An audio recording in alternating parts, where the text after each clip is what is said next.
Hey, I'm back. I wanted to just say a few words this morning about something that's been on my mind, and to also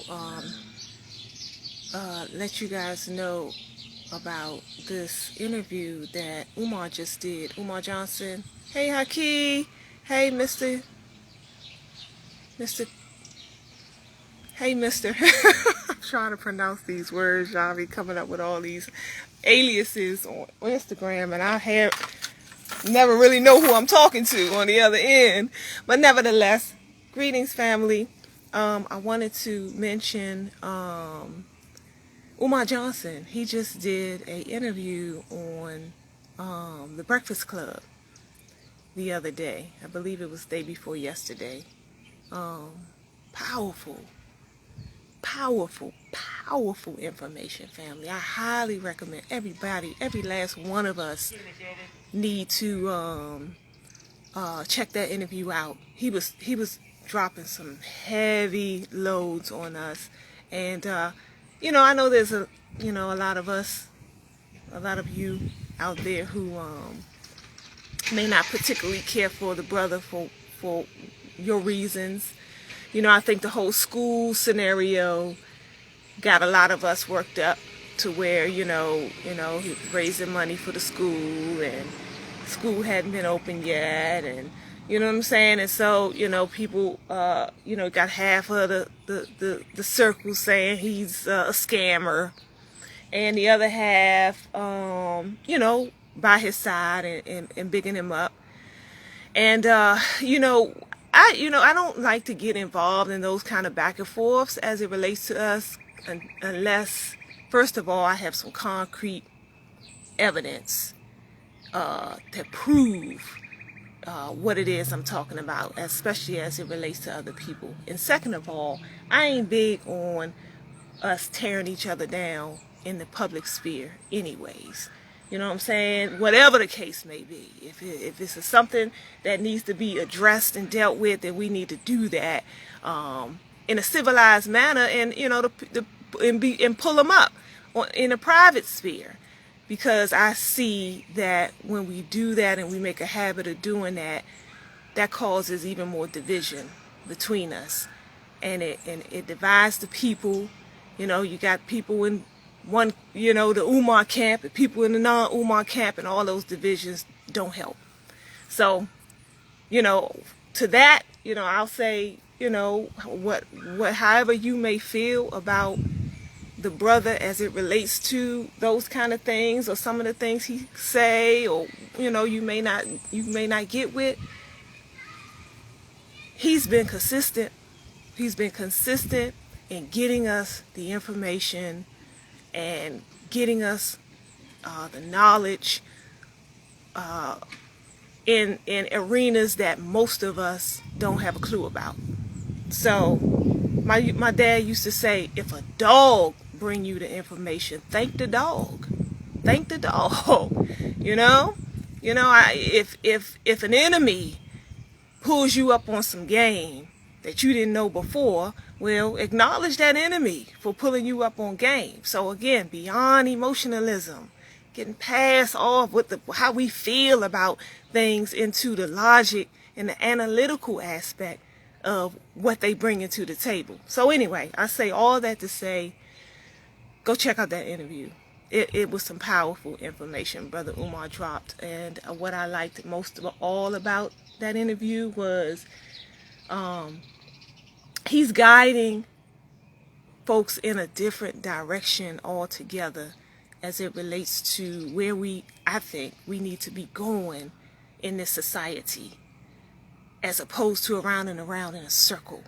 He brings to light all of what we already know already, but his explanations give you a whole different thought process around what the heck is going on around here, and what we can be doing to move ourselves in another direction. Outside of this circle we find ourselves in of marching and praying and begging and hoping that, you know what I'm saying, going into these political arenas and hoping that a law will change, and, you know, and we get a law change and they turn around 4 years later and not only change the law again, but set us back 2 more steps when they do it. And there's other alternatives. You know, there's other alternatives to us gaining some advantages as opposed to what we've always been doing. So again, I say all that to say, check it out. I highly recommend you watch that video he did on the Breakfast Club the other day. It was really good information. He's a very well studied intellectual. Very well. You got to respect that about that brother. That brother was dropping dates and names and stuff. I'm like, good God, how you get a computer? And we need those type of people in our midst. We need those type of strong, unapologetically black brothers and sisters in our midst to be able to, you know, break down some things and drop some things for us that we ain't studying. We out here bashing those who studying left and right, but we can't even hold a candle to the information they have to give us when we come. You know what I'm saying? So we should know how to when to humble ourselves and learn, even from those you don't always agree with. That's that cancel culture mess. That's a more division between us. 1 or 2 things that somebody does in their whole span of life that you disagree with. They didn't do it in the way and manner that you thought that they should, and so you toss them. You toss them to the side. You don't want to hear nothing else they got to say for life. You bash their name every chance you get. You encourage other people to tear them down every chance you get. And how is that benefiting us? You know, as opposed to, okay, yeah, there's some things I don't agree with that you said, brother or sister, but let me hear you out anyway. Because out of the 2 things that I disagree with you with, you might have 25 of them that I do agree with. And out of that 25, you might have hit me up on some game that I never knew, didn't even know. So, yeah, man, we got to humble ourselves. Another thing that I wanted to mention, hey, Overstand, DJ Unique, you was with everything he's saying. Yeah, man, I was cheering. I was like, good teaching. But we need to hear that information. How often do we get that kind of information on the world stage? Because really, we need to stop thinking of ourselves and our own media platforms as minor, or you know, because that the last time when I watched that yesterday, it was up to 1 million views. It was up to 1 million views. There's some mainstream media outlets that don't even get that type of viewership. So I think it's time for us too to start thinking in another way as how we relate to our own stuff. You know what I'm saying? We powerful in our own voice too. We got to know that. And so the Breakfast Club is a shout out to them young brothers too and sisters on that platform that's opening up this platform for all these different type of scholars and information and lecture to get out there to the people. It changes things, family. It's this type of thing that helps to change the trajectory of our whole movement, believe it or not. Because the Breakfast Club, the vast majority of their viewership of the young folk. So that's what I love so much about it. I'm like, the young folks is getting a hold of this information, and that's what we need. We need them. We need to start teaching them a new way, a new mind, a Nubian mind. Yeah, that's real. Yeah, the interview he did with Charlamagne and DJ Envy, yeah, he just did it. This last interview he just did, maybe 1 or 2 days ago. Wasn't that long, maybe 2 days ago. Check it out. I highly recommend it. You know, he was going down, and I love that the brother is unapologetically. He ain't gonna mince words. He ain't gonna sugarcoat. He ain't gonna try to make it sound flowery for your feelings. He gonna give it to you straight and raw, which we need these days and times. Later for all that sucker stuff. You know what I'm saying? That soft stuff that you worried about what other people gonna think. So you got to muzzle your voice. You got to put chains on your words and be particular with how and what you say, because these individuals over here may not appreciate it. Meanwhile, the people who really need it and are hungry for the information need the information that you're giving them, but you can't even give it to them because you're too afraid of what other people might think or feel about you. Man, it's later for that stuff. And you see all that stuff, how they try to come after Minister Farrakhan. That brother on the Shark Tank, gonna get up there and share his sincere feelings about what he felt when he witnessed the DMX's funeral and Minister Farrakhan spoke. And you know, there was people coming out and praising Minister Farrakhan for the things that he shared, and that brother was one of them that spoke sincerely from his heart, graciously thanking the minister and saying how, you know, how impactful it was for him personally what the minister said. And they, as soon as he dropped, and then freaking Zionists, they, you know, they get on you and put that pressure on you. And if you ain't strong in your convictions, they'll break you. They'll make you look weak in front of the whole world. Take it down, and not only take it down, apologize. You know what I'm saying? And we do those things. We do those things because we really don't believe enough in our own power to know that the power of the people. So you put their power ahead of the power of the people, because you really don't believe that you are as powerful as they are. You don't believe that, because if you did, you would be like Muhammad Ali and give him the middle finger and say, I don't care what you do to me. I don't care what you stand to take from me, all this material crap. You know what I'm saying? You can have all that. If that means I'm going to have to muffle my voice as to what I want, what I stand and believe in. What I stand and believe in, you going to make me change that up? Muhammad Ali said, F you. You know what I'm saying? No. And look at how victorious he became. Look at how victorious. They threatened his freedom, to put him in jail. He won that. They threatened to take away his belts and he'd never fight again. That wasn't true. Why? Because the power of the people stood up with Muhammad Ali, and they could not fight against that. And that's what we have yet to really seep in to our spirits, to really understand and recognize our own power. We don't. We let them scare and punk us and clam down and look weak in front of the whole world. And now that brother from the Shark Tank, now he got the people. He got to contend with the people. Now you got your own people calling you suckers and sellout and weak and all that kind of stuff. I'll be damn hell with that. I'll take the pressure from the beast before I take the pressure from the power of the people. You know why? Because I understand their power.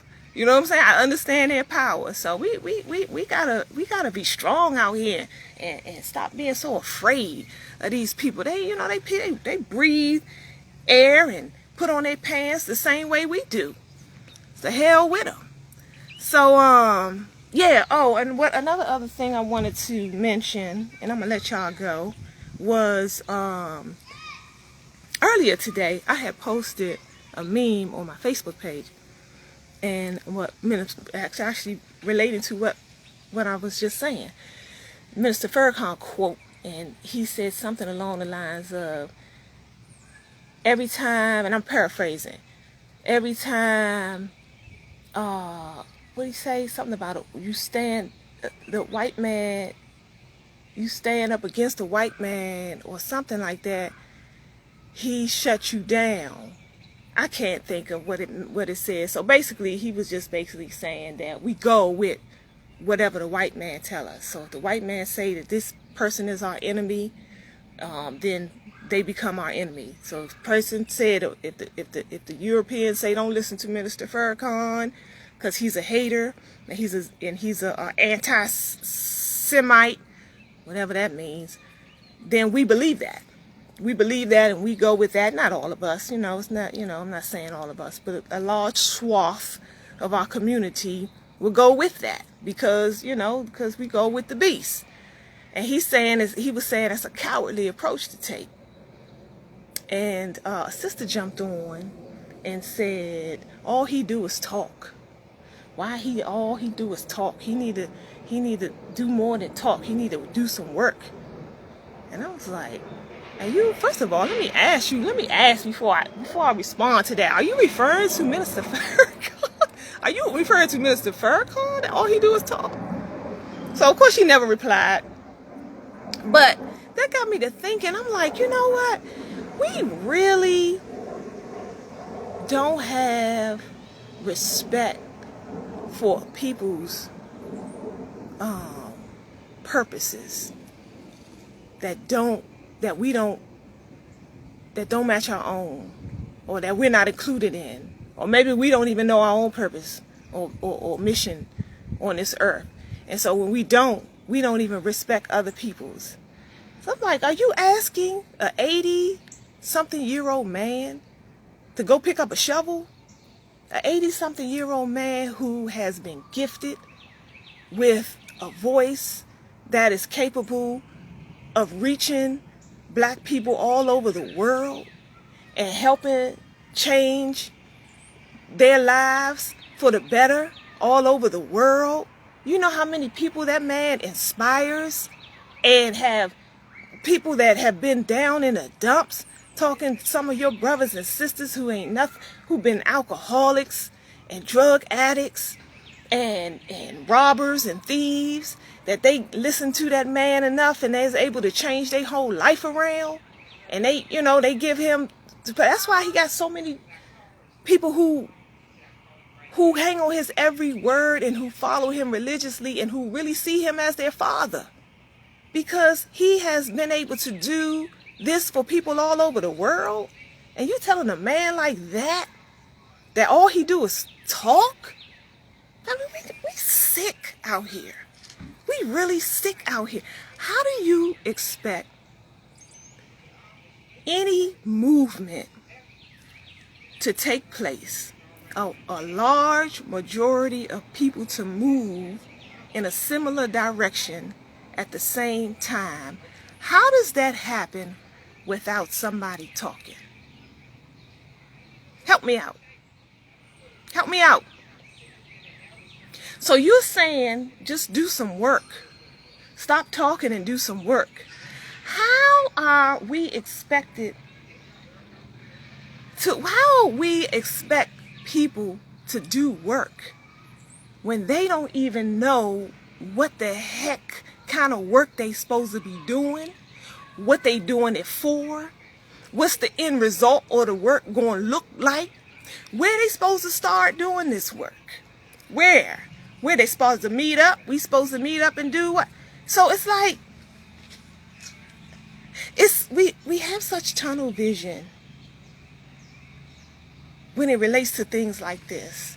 We can't see past our own nose and understand it in a greater way, a wider perspective on the things. There's never been a movement. How the heck you think a Montgomery bus boycott took place? You think that everybody just woke up one day and said, you know what? I'm just not going to drive the bus no more on their own accord? Or all the people who joined in on their bus boycott?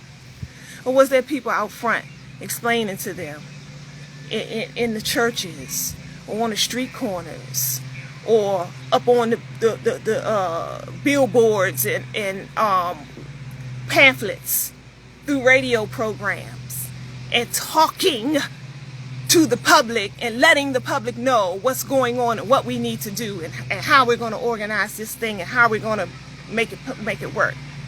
So when we say things like all people do is talk, we don't value our scholars. And that for me lets me know that you really don't have a good grasp on how we gonna even get up out of this mess we find ourselves in. Cause you really want to shut down the people who actually make the movement move. You can't have no movement without people, scholars, letting folks know. That's how we all get on the same accord. You get one or two people to say, hey, this is what we like. For instance, that's why I say I suggest you go watch that Umar Johnson, because I can guarantee you're gonna get some nuggets out of that. And if 1 million people is getting the same information, and they see the value of that information that they receiving, because your spirit lets you know. They let you know when you're hearing the truth, and they let you, you know what I'm saying, you know when you need to move on some information that's valuable. And so if 1 million plus people is getting the same information at the same time, then that's how movements transpire. That's how changes take effect. So stop telling brilliant people who know how to move the masses to stop talking. All they do is talking. You know what I'm saying? With this places and there's positions for all of us. Every last one of us ain't gonna be on platforms talking. That's why you have the workhorses in the field. You know what I'm saying? You have those who in the classrooms teaching. And then you have those who actually picking up the shovels and getting the work done. And you have, you know what I'm saying? So every last one of us have our place in the movement. It's those of us who just shut down. And what I find just based on observation, is those like that, those people who talk like that and who bash other strong, the strong leadership that we do have out here, that's working on the good of the people. You know what I'm saying? And all you know how to do is tear them down or find the fault in them kind of people and build the fault up. Those are usually the same people that ain't doing nothing. They ain't doing nothing but running their mouth. Because how do you say, like, none of us ain't nothing going on, we ain't doing nothing we supposed to be doing, but when you doing something? Because that means that you talking about yourself. Because if you out here doing something, you know things are getting done. If you out here in organizations and y'all are making things happen and y'all doing y'all small part in the world, then you know you making a difference. So what you look like standing up there talking about ain't nobody doing nothing? You know what I'm saying? Because that you telling on yourself. You letting the world know you ain't doing nothing. So cut that out. Cut that out, family. Build up. It's build up time. That's later for that. That don't help none. It don't help us at all, tearing each other down. It don't. We actually adding to our own pain and suffering when we do that.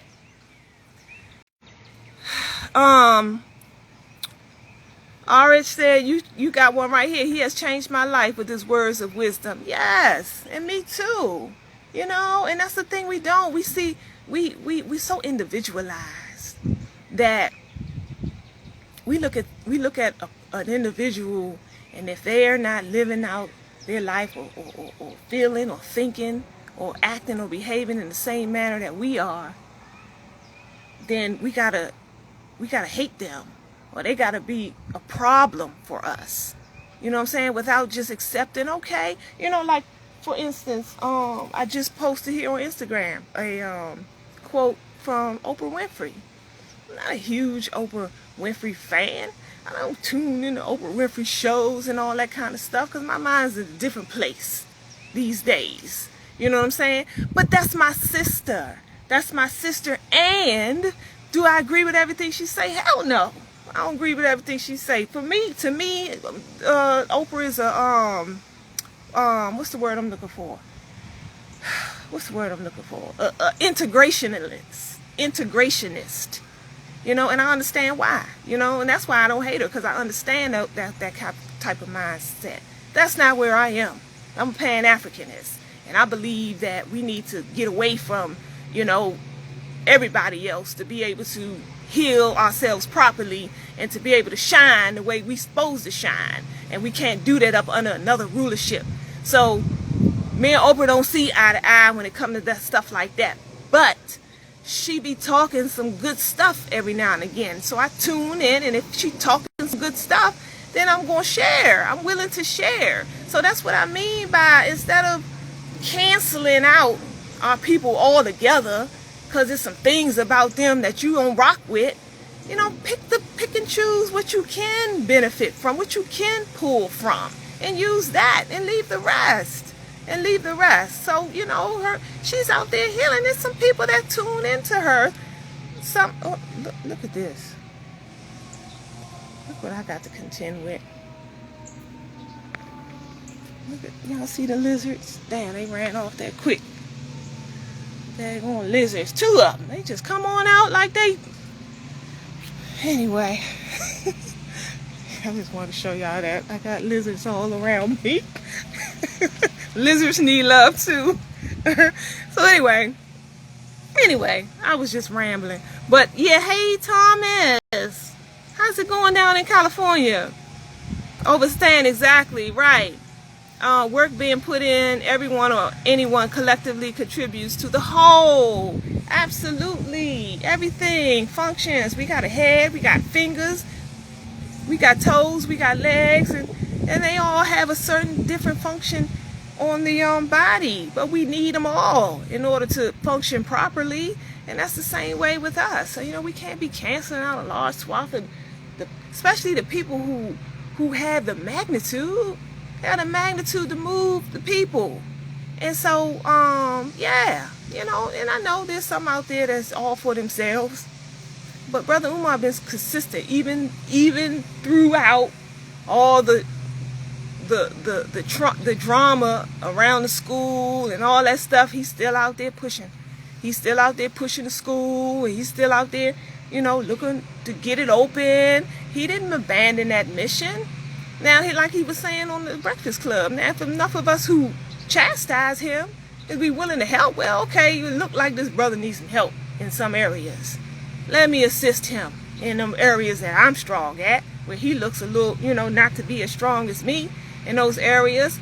Then, you know, you see it where his heart is. You know what I'm saying? You can't fake the love for your people.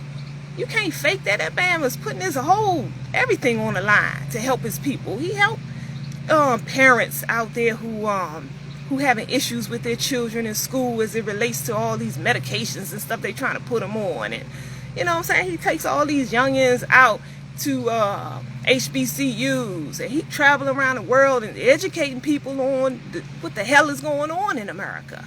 So you can't, you know what I'm saying? Yeah, oh, if the brother, you know, I don't know. You know, y'all out there, he taking money and stuff. I don't know. I ain't seen it tip no hands. I don't know that much intel about it to know for sure. But what I do know is the brother is consistent, and he brilliant minded, and he out there dropping some strong seeds out there, information that we need to know. So that's all I know. So yeah, it's not a snake. I ain't seen no snakes yet. Not yet, but yeah, if they are, they're little garden snakes or whatever. They harmless, so they don't scare me. Anyway, all right, family. I am going to get off this thing because I just, you know, want to come to you with that message this morning. Just, come on, love on each other, family. Love on each other. I ain't saying you got to, you know, they got to be your best friend and bosom buddy and all that, but think 5 times before you speak, especially publicly, about your own people.